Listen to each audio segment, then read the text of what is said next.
Merong temporary steel casing dyan. Tapos yung mga rebar, ito bumubuo sila. So ayan na yung ipapatong dito sa kaliwa, no? Napakasiksik ng rebar cage na to, no? Square yung tsura. At ito na yung status ngayon dito.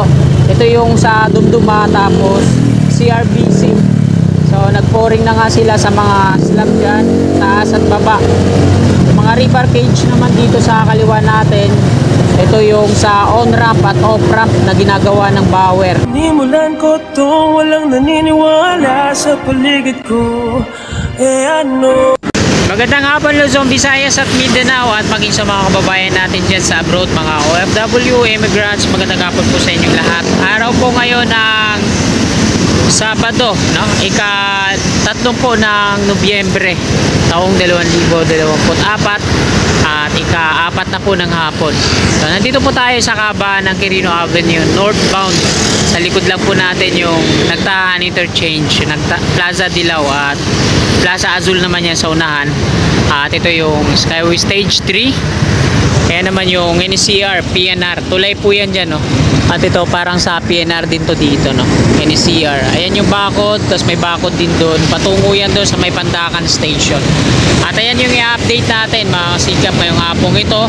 Dito po tayo dadaan sa flyover hanggang madaanan natin yung Piata Pandakan, PNR Station, Padre Jacinto Zamora Bridge at Skyway Stage 3, Section 2A hanggang doon sa may PUP, no? Sa may Paco Santa Mesa Road kung saan naglilink yung Skyway at NLEX Connector. So wag na po natin patagalin to. Tara, let's go!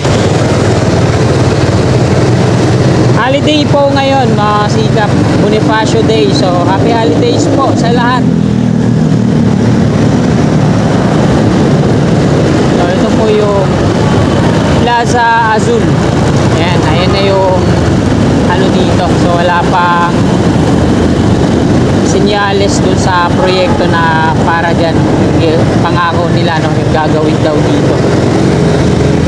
At ito na yung flyover dito sa northbound Tomas Claudio, no, patungo sa Padre Jacinto Zamora Bridge.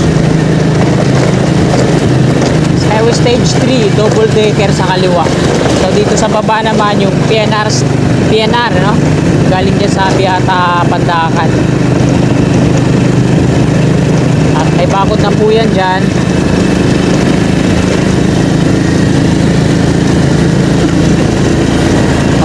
Tingnan natin mga kasigap kung ma-relocate ba tong tower ng NGCP dito sa kanan na yan, no? Napakalaki, ano? Talagang pasok siya dito sa ano, kasi yung court na yan, hindi pala court yan, sa ano pala yan, San Miguel Corporation, yung mga paggawa nila ng mga lock, saka parang sa tracking.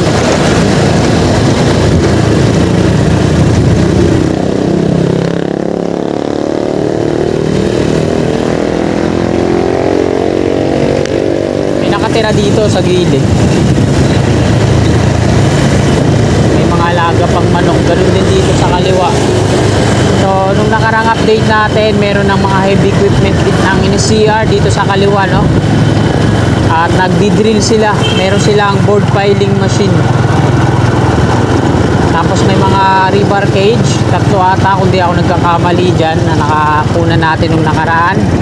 Ito naman sa kanan natin, yung tambakan ng mga borak. San Miguel Corporation din yan, mga gawa. Naglilinis ng Pasig River. Ayan. May mga barge sila dyan.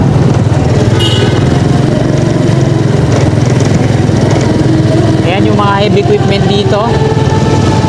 Excavator, tapos merong cruller crane. So andyan din yung rig pile machine. Ayan, o pile boring machine. Ayan. Ito naman yung opisina ng BMCI Asiona. This way. At Piata Pandakan Station ng PNR. So dyan nakatambak yung mga concrete rail sleeper nila, tapos yung mga relays. Ito naman yung section 2A. So hindi na natin masisilip yan, pero 3 na po yung na-pouring yung kalahati dyan sa mga rebar cage na yan. Yan yung pasukan nyo. Ito yung creek sa part na to. At yun nga, yung mga rebar cage na yun palihis patungo ulit dito sa highway. Nagkakaroon na rin ng soil testing dyan sa may kanto.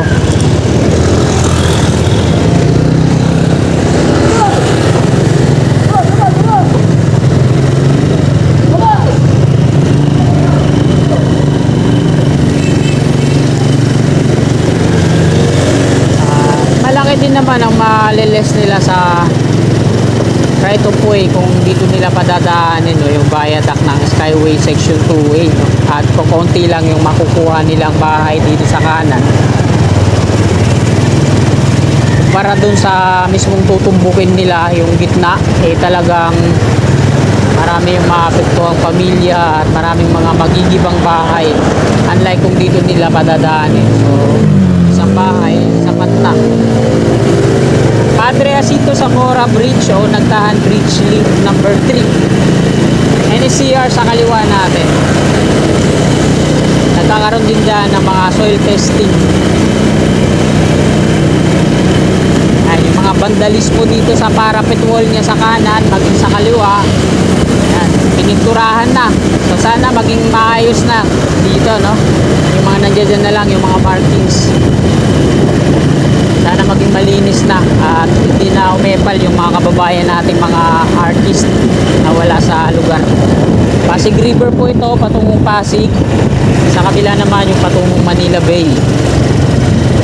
Dito sa kaliwa, bago tumawid ng tulay, dito dati yung barracks ng Dumduma Construction.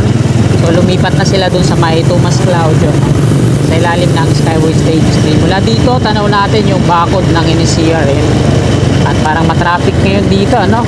Dahil pinaliitan lalo ng Dumduma yung kalsada. So lagpas kalahati na yung sinakop nila. Bali isang lane na lang yung dinadaanan dito ng mga sasakyan patungo dyan sa Valenzuela Street. Napakalawak na ng kinuha nila dito sa kaliwa. Meron silang dito, mobile crane.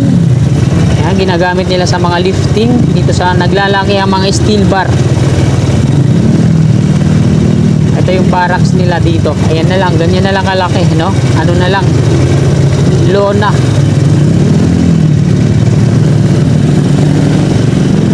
Ayan, merong temporary steel casing dyan. Tapos yung mga rebar, ito bumubuo sila. So ayan na yung ipapatong dito sa kaliwa, no? Napakasiksik ng rebar cage na to, no? Square yung tsura. Talagang dikit-dikit yung pagkakalatag ng mga rebar at ang lalaking steel bar yung ginamit. Ito naman yung panglimang double decker. So na-pouring na yata sa taas kung di ako nagkakamali, no? At parang inuunti-unti nang ang tanggalan ng mga forma. Ito yung mga pinolik board yung ginamit nilang forma. Ito yung 5, merong 5.1 meters yung vertical clearance niya. Ito naman yung pang-4, ayan. Ini-installan ulit nila ng mga mga GI pipe papunta sa taas. Bakit kaya? Ito naman yung pang-3, so malinis na yan. Wala ng mga anik-anik na nakasabit-sabit dyan. So ito naman yung pangalawa. Meron din silang long arm excavator dito sa kanan. At ito na yung status ngayon dito. Ito yung sa Dumduma, tapos CRBC. So nag-pouring na nga sila sa mga slab dyan, taas at baba.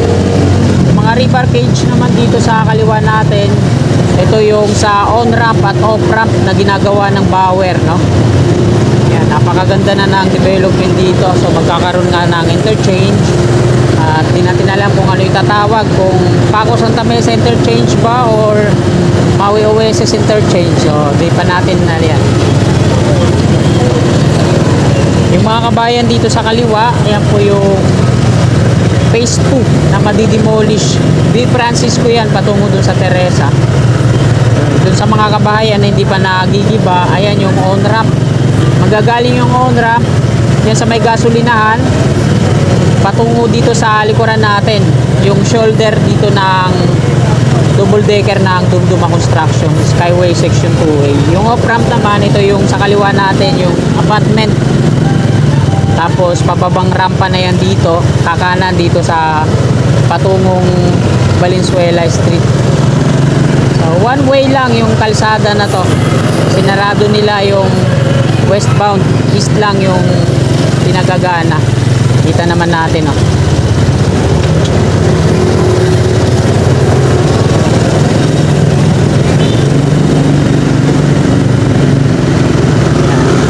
Dito po yung direction nun, yung off-ramp.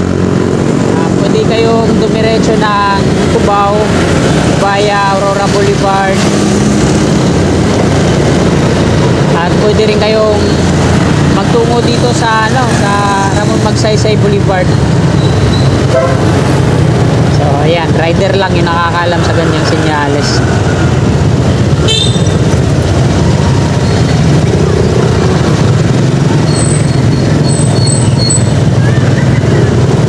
Ituloy yung laging napaka-traffic na lugar na to.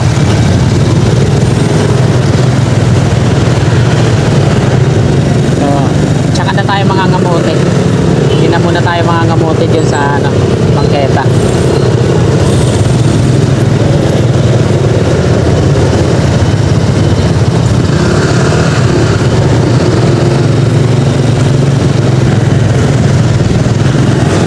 Dito po tayo mag-e-end ng ating video sa may Ramon Magsaysay Boulevard, harap ng Altura Market. Bali, kakat na lang natin to mamaya pag sobrang haba na ng video natin.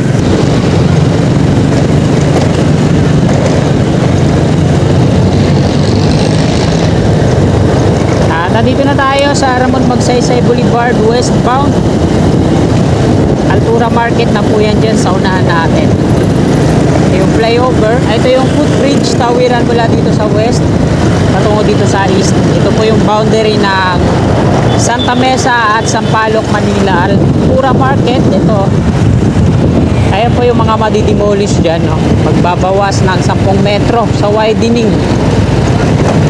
patungo dun sa loob sa may Buenos Aires Street.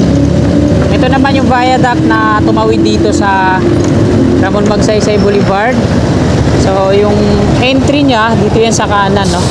Kaya nagkakaroon ng widening dahil itong entry na dinadaanan ng mga sasakyan na to, i-adjust yan dito sa kanan. So nagkakaroon na ng demolition dyan. Yung Santa Mesa Interchange to dito, ito yung dating rail track ng PNR. Ito naman yung off-ramp at ito yung exit. Paltok Street yan, yung kabayan na yan. So madidemolish lahat yan, wash out hanggang dun yun sa may sa may Espanya, Algeciras Street, at hindi lang dun, hanggang sa may Dimasalang, Lumin Street pa nga, no? Dahil dadaan na North-South Commuters Railway Project. So malaki yung mga development dito, no? At pag nabuo na yung NCR station ng Santa Mesa, ay magkakaroon po dito ng mga elevated walkway na i-connect po dito sa LRT2. So ayan po yung nasa plano, no? Magkakaroon ng mga walkway. So hindi dito sa baba, connected siya dun sa Santa Mesa station ng NSCR. So, napakaganda po ng mga magiging development po dito. LRT2 Foresa station na to, at hindi na ako didiretso, kakanan na ako dito. Shortcut ako patungo dito sa Algeciras Street. At ayan mga kasikap, dito na po nagtatapos ng video na to.